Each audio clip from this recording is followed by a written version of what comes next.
Frères et sœurs, que la paix de Dieu le Père Tout-Puissant soit avec vous. Aujourd'hui, vous chrétiens de toutes églises, fidèles à la Scripture, je vous exhorte à demeurer les apôtres du Messie.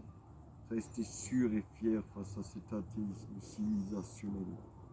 Vous à qui je m'adresse, les vrais fidèles qui parlaient de Jésus, qui manifestaient votre foi et cherchaient à la transmettre, vous avez forcément été à un moment jugés, moqués, qualifiés de fous, d'illuminés. Et cela la plupart du temps par des baptisés, des gens qui ont reçu le christianisme de leurs ancêtres, qui aujourd'hui renient leur foi. Le problème est que ces mécréants sont comptabilisés dans la somme des chrétiens alors qu'ils en sont les ennemis.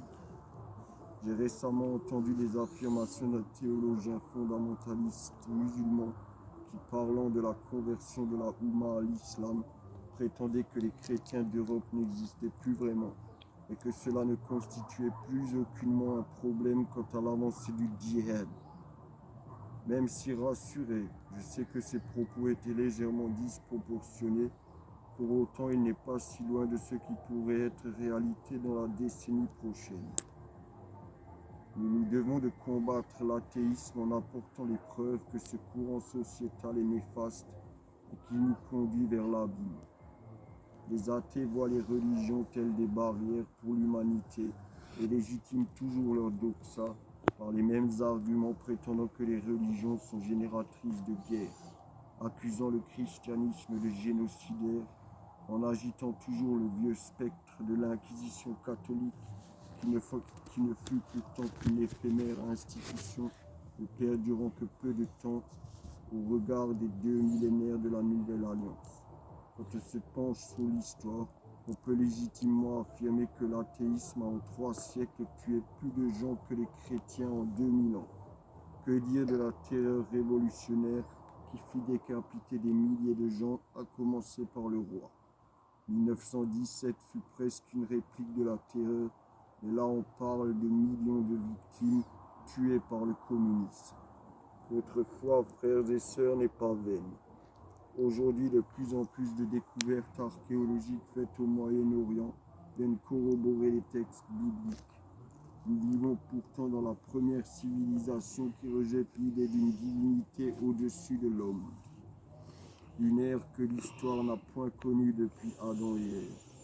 Depuis ma venue au monde, les extrémistes de la mécréance ont fait progresser l'infamie athéiste qui avait déjà pris racine sous la Troisième République. En 1981, seuls 10% des Français se déclaraient non-croyants. En 2012, des estimations sérieuses portent le nombre d'athées à 63%, car qui est non-religieux est tout aussi damné que l'athée. Vous qui avez été baptisés, vous à qui les ancêtres ont inculqué la foi et le message du Messie, et qui n'avez point baptisé et transmis à vos enfants ce que vous-même aviez hérité, votre péché est grand. Même certains religieux qui viennent à reconnaître le prophétisme de Mahomet du bout des lèvres ne sont pour moi plus chrétiens. Abjurateurs qui avaient rejeté Yahvé et le Messie, dernier et plus grand des prophètes, vous avez aussi ignoré le seul universalisme révélé par la bouche de Jésus. Quelle innovation pourriez-vous amener si ce n'est que vice et décadence, rejetant le christianisme qui, ayant mûri par les âges, apporterait le meilleur système temporel qu'il puisse être. Le jour viendra précisément conséquence de votre existence où un nouveau monothéisme conquérera ce qui pourra l'être, et ce jour vous croirez pour éviter le tranchant de l'épée.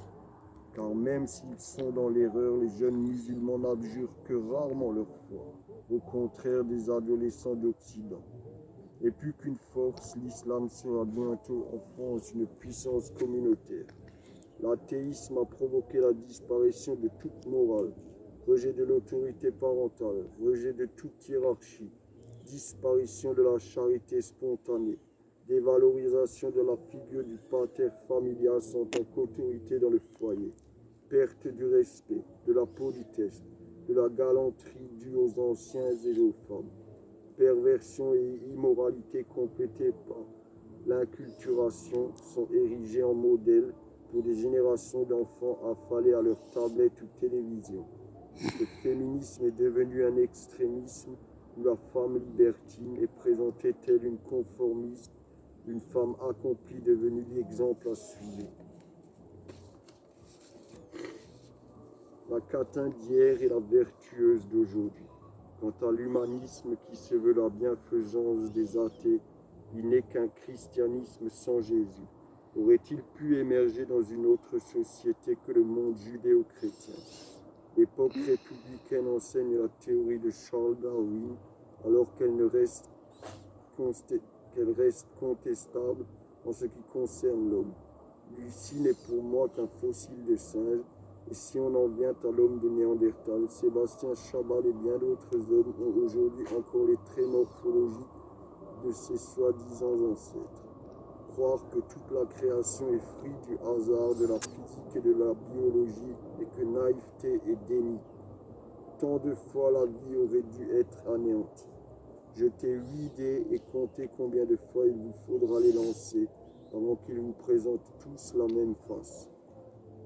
Voilà une action simple qui suffit à vous faire prendre conscience que toute chose a été voulue et créée par Dieu le Père Tout-Puissant.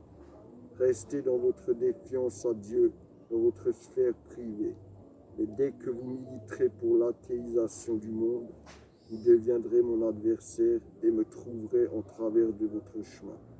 Je ne veux plus vivre dans votre société que j'illégitime. S'il faut combattre, je suis prêt car ma vie, je l'ai déjà offerte. Et que cela arrive de mon vivant ou non, viendra le jour où nous, chrétiens, conquérerons l'espace qui nous est dû pour la grâce de Dieu et le salut du monde.